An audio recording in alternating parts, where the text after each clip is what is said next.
नशा वशा करते हैं, उन्होंने वो लाइटें चोरी कर ली थी। इसलिए हमारा प्लान ये था कि हम यहाँ वो लाइटें ना लगा के जो ज़रूरत की चीज़ है, हाई मास्ट जो जिसका मतलब दिखेगा इस्तेमाल, अब आप देख रहे हैं कि कितनी लाइट इससे, और एक आगे हमारी हाई मास्ट एक और लगी है।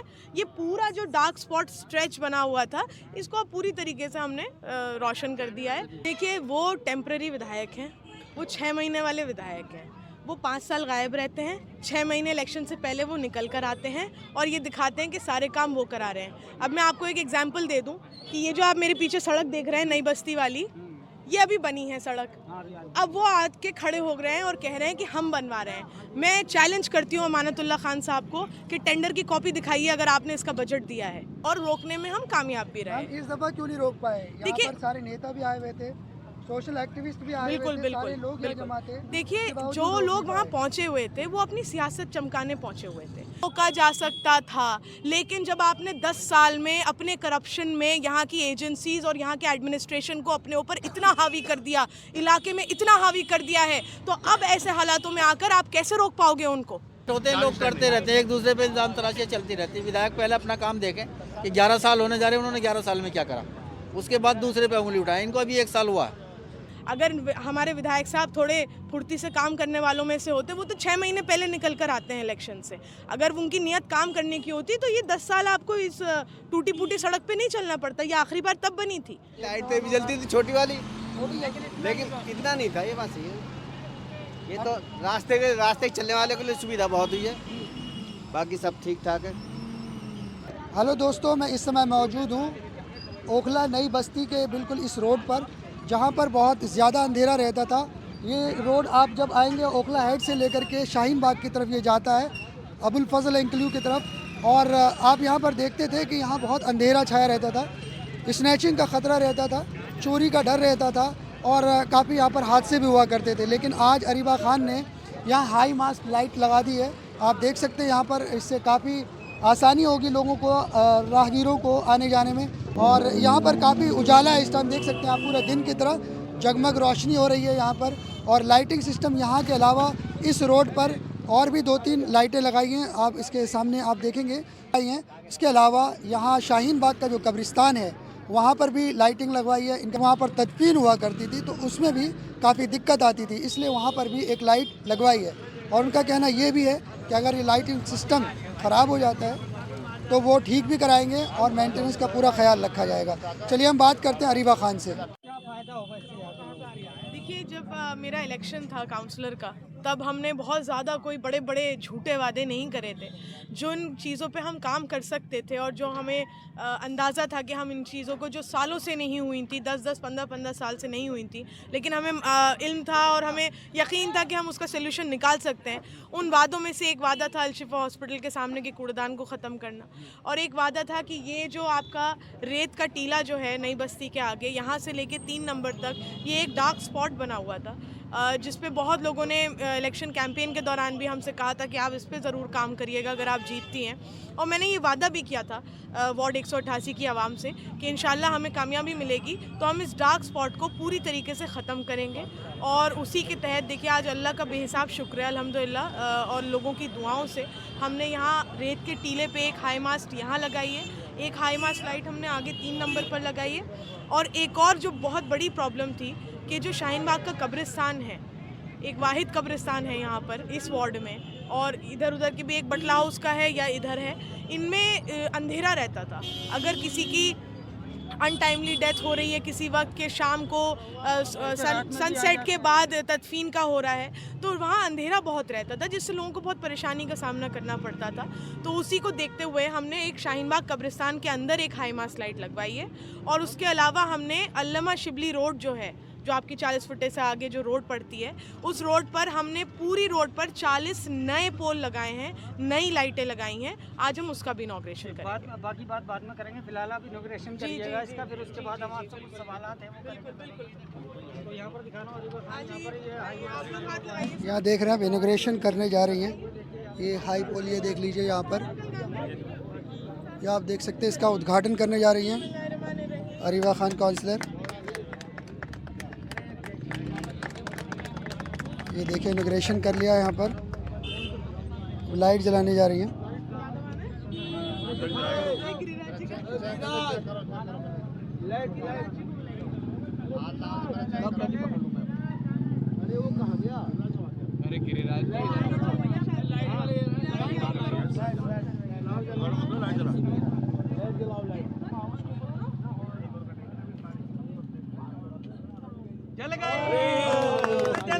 ये देखिए लाइट जल चुकी है। यहाँ पर अंधेरा रहता था। यहाँ आप जानते होंगे ये वो जगह है जहाँ पर काफ़ी स्नैचिंग भी होती थी और अंधेरा रहता था। तो यहाँ पर अरीबा खान ने अभी अभी यहाँ पर इनॉग्रेशन किया। ये देखिए ये बिल्कुल लाइटिंग सिस्टम देखिए एकदम जगमगा गया है, पूरा अंधेरा ख़त्म हो गया है और पूरे दिन जैसा यहाँ महसूस हो रहा है। ये देख सकते हैं आप। काफी अंधेरा रहता था, रात में लोग आते थे, स्नेचिंग का भी मामला होता था, उसको भी एक फायदा होगा यहाँ पर। देखिए कई बार यहाँ पहले छोटे पोल्स भी लगे थे, जो मेरे इल्म में है कि जो पहले काउंसलर थे उन्होंने छोटे पोल्स भी लगवाए थे, लेकिन वो कामयाब नहीं रह पाए क्योंकि वो चोरी हो गई थी लाइटें। यहाँ पे जो लोग बैठते हैं नशा वशा करते हैं, उन्होंने वो लाइटें चोरी कर ली थी। इसलिए हमारा प्लान ये था कि हम यहाँ वो लाइटें ना लगा के जो ज़रूरत की चीज़ है हाई मास, जो जिसका मतलब दिखेगा इस्तेमाल। अब आप देख रहे हैं कि कितनी लाइट इससे, और एक आगे हमारी हाई मास एक और लगी है। ये पूरा जो डार्क स्पॉट स्ट्रेच बना हुआ था, इसको अब पूरी तरीके से हमने रोशन कर दिया है। और इंशाल्लाह कहाँ का प्लान है मैम इसके बाद, और कहाँ लगवाएंगे? देखिए एक तो हमने यहाँ लगाई है, रेत के टीले पे हमने एक हाई मास लगाई है, एक 3 नंबर टोकन नंबर 3 पे हमने हाई मास लगाई है। और उसके अलावा जैसे मैंने बताया कि जो शाहीन बाग का कब्रिस्तान है, वहाँ एक बड़ी परेशानी थी कि अगर किसी की तदफीन शाम के बाद हो रही है, मगरिब बाद, तो वहाँ बड़ा अंधेरा रहता था। तो उसी को देखते हुए, उस परेशानी को देखते हुए हमने एक हाई मास लाइट शाहीन बाग कब्रिस्तान के अंदर लगाई है। उसके अलावा हमने अल्लामा शिबली रोड पर 40 नए पोल, नई लाइटें वहाँ पर लगाई। अच्छा रिबा जी, एक बात और कहना चाहूँगा, जैसे हाई मास लग गई, आज बहुत ही अच्छी लाइट जल रही है, इसकी बहुत तेज़ लाइट है। जी जी। लेकिन कुछ दिन बाद ये खराब हो जाती है, कुछ होता है तो सुनवाई नहीं होती है, उस पर भी आपको लोगों को ध्यान देना। देखिए मैं बताती हूँ आपको। देखिए ये जो हमारी लाइटें, ये जो मैंने अभी बताया आपको, 3 हाई मास और 40 पोल, ये 21 लाख का बजट हमने पिछले साल लिया था 2023 में। बजट का इतना बड़ा इशू है, लाइटों की एक परेशानी जो है उसमें बहुत बड़ा रोल ये जो सरकारें बैठी हुई हैं इस वक्त सत्ता में, चाहे वो बीजेपी की सरकार बैठी हो सेंटर में, या स्टेट में आम आदमी पार्टी की सरकार हो, या एमसीडी में आम आदमी पार्टी की सरकार हो, इनकी नीयत ही नहीं है काम करने की। और क्योंकि ये लोग अपनी आपसी लड़ाइयों में इनकी मसले ख़त्म नहीं हो पा रहे हैं, तो इस वजह से जो सफ़र कर रहा है वो आम इंसान सफ़र कर रहा है। हम लोग नुमाइंदगी करते हैं अपने एरिया की, हम मजबूती से इन मुद्दों को हाउस में उठाना चाहते हैं कि इलाके में क्या हशर हो रहा है, चाहे वो कूड़े को लेकर हो, चाहे वो लाइटों के मसले हों। लेकिन ना हाउस चल पाता है, क्योंकि जैसे ही हाउस शुरू होता है वहीं बीजेपी वाले और आम आदमी पार्टी के लोग जो हैं काउंसलर्स, वो हाथापाई पे उतर आते हैं।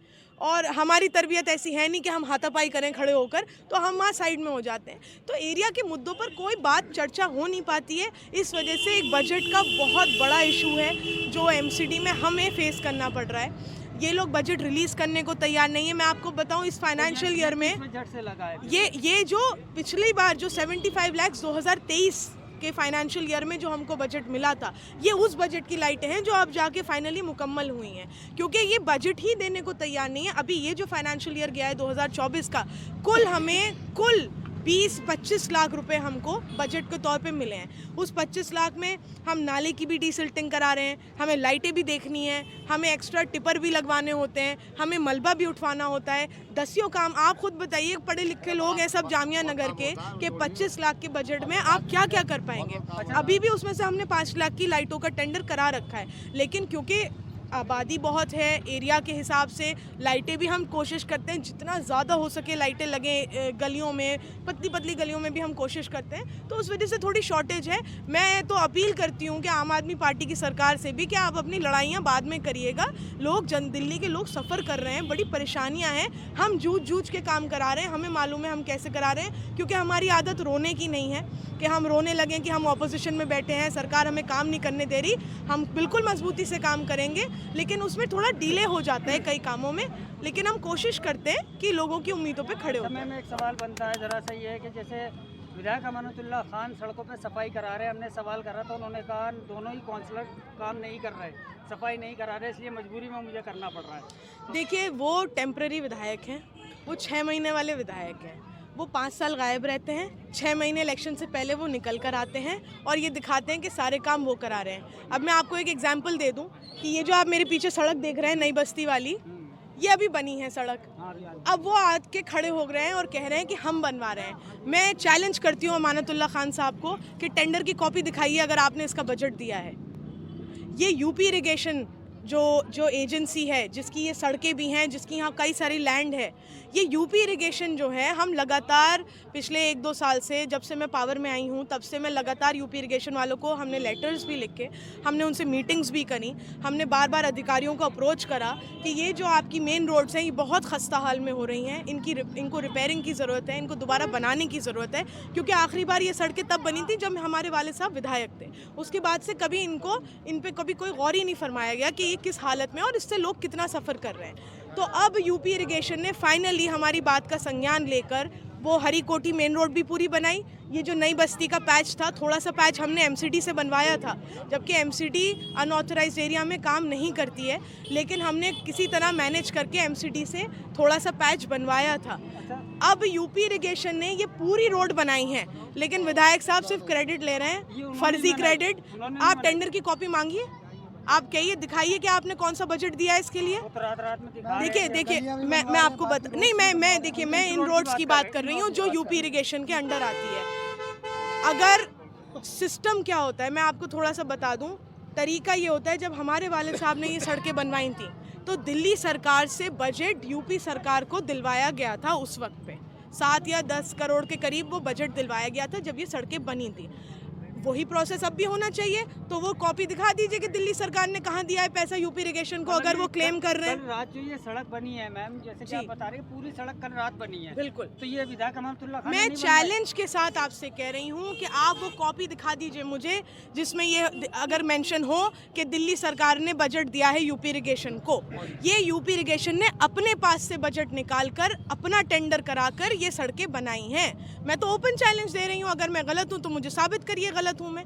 हर चीज़ देखिए कॉन्क्रीट, ये हम देखिए हम सबूत के साथ बात करते हैं।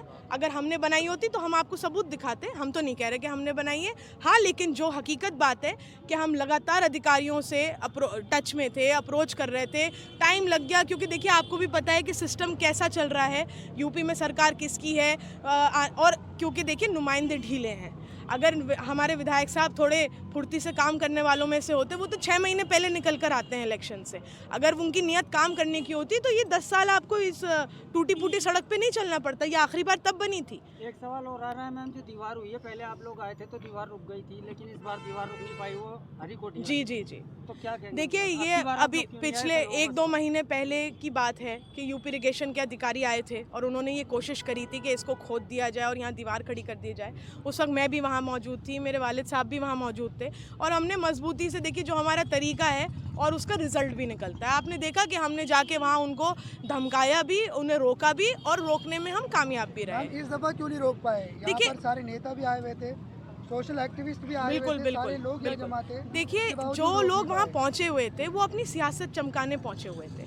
उनकी नीयत ये नहीं थी कि हम काम को रोकें, वो सिर्फ फ़ोटो वीडियो बनाने के लिए वहाँ पहुँचे थे। अगर मैं कहती हूँ आपकी नीयत थी उसको रोकने की तो आप रोकते। विधायक बनना, कोई विधायक की जो पोस्ट होती है ये कोई इतनी टुच्ची सी पोस्ट नहीं है कि कोई नॉर्मल कांस्टेबल पुलिस का आपको धक्का देके कह रहा है कि आगे जाके खड़े हो और आप वहाँ से चल के आगे पहुँच गए।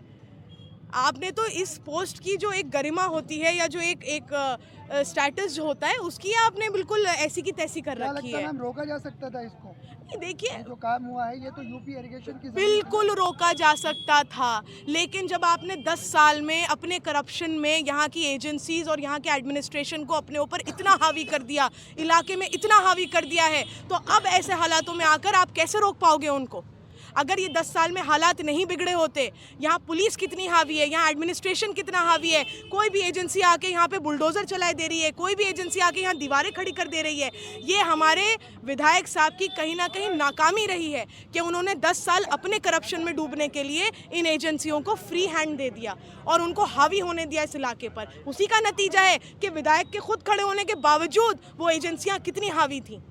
मैम, कूड़े गत्ते की बात करते हैं, यहाँ लोग पूछ रहे हैं कि आपने कूड़ा गत्ता वहाँ से हटवा दिया था, इसके बाद 8 नंबर से भी हटवा दिया, अब कहाँ पर फेंकेंगे लोग? जगह नहीं है उनके पास। नहीं, देखिए, जो कूड़ा हमने, ये भी एक बड़ा मुद्दा था ये इलेक्शन, और सिर्फ इस इलेक्शन का नहीं, इससे पिछले इलेक्शन का भी यही मुद्दा था। अलशिफा हॉस्पिटल के सामने का कूड़ेदान, उससे पिछले इलेक्शन का भी यही मुद्दा था। इलेक्शन काउंसलर पे काउंसलर बदल रहा था इसी मुद्दे पर, और ये मुद्दा रिजॉल्व नहीं हो पा रहा था। हमने एक इतना बड़ा अचीवमेंट करा कि हमने एक हॉस्पिटल के सामने जो एक ओपन गार्बेज डंपिंग साइट बनी थी उसको हमने ख़त्म किया, जो कि हमने वादा भी किया था लोगों से, और अल्हम्दुलिल्लाह लोगों ने उसको बहुत सराहा। ऐसा नहीं है कि मैं अपना अचीवमेंट गा रही हूँ, आप चले जाइए अबुल फजल के लोगों से पूछ लीजिए कि उन्होंने इस बात को कितना सराहा कि एक ऐसा काम कर दिखाया जो पिछले 10 सालों से नहीं कोई कर पाया था। और रही बात कि कूड़ा कहाँ डलेगा, फ़िलहाल देखिए 8 नंबर वाला भी हमारा अभी खत्ता है। हमने जो FCTS के प्रपोज़ल तैयार किए हुए थे, जो हमारा बहुत शुरू से हम ये बात कह रहे हैं बार बार कि हम FCTS बनवाएंगे, उसमें एक छोटी सी रुकावट ये आई कि जो हमारे ऑपोजिशन के लोग हैं उन्होंने यूपी इरिगेशन वालों को अपने घर पे दावतों पे बुलाकर उनसे FIR करा दी कि यहाँ पर काम शुरू हो गया है, यहाँ पर प्रॉपर वेस्ट को डिस्पोज ऑफ करने के लिए ये एक इंतज़ाम कर रहे हैं, तो आप जाके FIR कर दो ताकि इनका काम रुक जाए। देखिए मेरा इसमें एक पॉइंट है, यहाँ जितने भी लोग हैं आप पॉलिटिक्स करिए, हम भी पॉलिटिक्स करते हैं, आप भी पॉलिटिक्स करिए, लेकिन पॉलिटिक्स हमेशा हेल्दी होनी चाहिए। पॉलिटिक्स ऐसी नहीं होनी चाहिए जिसमें आम जनता सफ़र करे, जिसमें आवाम सफ़र करे। हम कोई काम कर रहे हैं, आप हमसे बेहतर काम करिए, आप अपनी पॉलिटिक्स करिए, आप दिखाइए कि ये काम कर रहे हैं, हम उससे 10 गुना बेहतर काम करके दिखाएंगे, बिल्कुल उस पॉलिटिक्स का वेलकम किया जाएगा। लेकिन ऐसी पॉलिटिक्स जिसमें आवाम सफ़र, आपने वो काम रुकवा दिया जो हम करवा रहे थे, लेकिन उसमें सफ़र कौन कर रहा है? यहाँ की आवाम सफ़र कर रही है, इसका मतलब आपको आवाम की पड़ी ही नहीं है, आपको सिर्फ अपनी पड़ी है। तो ये जो थोड़ी सी रुकावटें आ रही हैं, तब भी हम रोना पीटना नहीं करेंगे इनकी तरह कि मुझे वो काम नहीं करने देता, वो नहीं करने देता। मैं अभी भी मजबूती से ये बात कह रही हूँ कि जब तक मैं काउंसलर हूँ, मैं इस कूड़े के मसले का पूरी तरह सोल्यूशन निकाल के ही यहाँ से ख़त्म करेंगे। Thank you so much. Thank you. तो देखा आपने यहाँ पर लोग भी हैं, हम बात करना चाहेंगे उन लोगों को कि क्या यहाँ पर ये समस्या जो थी हल हो गया है, अब कैसा लग रहा है इनको यहाँ पर लगने के बाद। चलिए यहाँ पर सबसे पहले हम रिक्शा वालों से ही पूछेंगे। अब भैया आप यहाँ पर गुजरते हैं डेली? जी भाई। ये लाइट लग गई, आपको कैसा लग रहा है? अच्छे लग रहे भाई। पहले क्या प्रॉब्लम आती थी आपको? पहले अंधेरे की प्रॉब्लम आती थी, जैसे मान लो कुछ दिखता नहीं थी, एक्सीडेंट का खतरा रहते थे। स्नैचिंग भी होती थी यहाँ पर, चोरी चकारी का भी खतरा रहता था। हाँ ऐसा कुछ होता जी। तो आप सही लग रहा है आपको? हाँ अब तो सही लग रहा है। अरीबा खान जी ने अभी ये लगवाई लाइट, वहाँ पर भी लगवाई है, खुश हैं आप इनसे? हाँ मैं खुश हूँ इनसे। और अरीबा के जो अरीबा जब से पासा बनी है, जब से काफ़ी सक्रिय भी हैं और आगे में तमाम काम भी हो रहा है, जो लोगों की ज़रूरत है उस तरह काम भी हो रहा है, और कोशिश की जा रही है कि और ज़्यादा काम हो। विधायक तो इल्ज़ाम लगाते हैं कि अरीबा काम नहीं कर रही। मुझे देखो ये पॉलिटिकल बातें हैं, और पॉलिटिकल लोग तो पॉलिटिकल बात करेंगे ही। ये सियासी इंसिडेंट होते हैं, लोग करते रहते हैं, एक दूसरे पे इल्ज़ाम तराशियाँ चलती रहती है। विधायक पहले अपना काम देखें कि 11 साल होने जा रहे हैं, उन्होंने 11 साल में क्या करा, उसके बाद दूसरे पे उंगली उठाएं। इनको अभी 1 साल हुआ है, 1 साल में कम से कम जो उनका पार्षद था 5 साल में जो घर से निकल के नहीं आया था, एक ढक्कन नहीं ढका था, एक सीवर की सफाई नहीं हुई थी, कम से कम अरीबा ने हर गली में सफाई करा दी 1-2 दफ़े। और बराबर कचरा उठता है, लेकिन स्टाफ भी एक चीज़ होती है, ज़रूरत भी होती है, और कुछ अपने तौर पे भी लोगों को इसके लिए जागरूक होना पड़ेगा, क्योंकि अगर आप रोज़ाना कूड़ा बाहर फेंकते रहेंगे तो विधायक या पार्षद रोज़ाना आपके घर नहीं आएंगे उठाने के लिए। तो हमें खुद भी उसकी एहतियात रखनी। 100-150 में कूड़े वाले आते हैं, अगर आप उन तक कूड़ा पहुँचा दें तो शायद इसकी ज़रूरत ही ना पड़े फिर किसी पार्षद या विधायक की। काम इतना बेकार हो रहा है, इसमें गलियाँ बना रहे हैं, आधी बना के छोड़ दे रहे हैं, और विधायक साहब से मैंने खुद पर्सनल बोला, मैंने गली हमारी आधी छोड़ लगी है, उस गली पे कोई कुछ नहीं है। जो उनके नीचे जो काम करने कार्यकर्ता जो देखते हैं, उनसे सबसे मैंने जाके बोला, पर गली बनाने को कोई राजी नहीं है। आधी गली बना के छोड़ दी है, और ऐसे अगर आप उधर चलोगे मैं आपको गली भी दिखा दूँगा। बाकी गलियाँ तो काफ़ी बनी गई हैं। काफ़ी गलियाँ बनी है, जाके देख लीजिए। ज़्यादातर इनका यही काम है, आधी गली बनाई, आधी गली बना के छोड़ दी।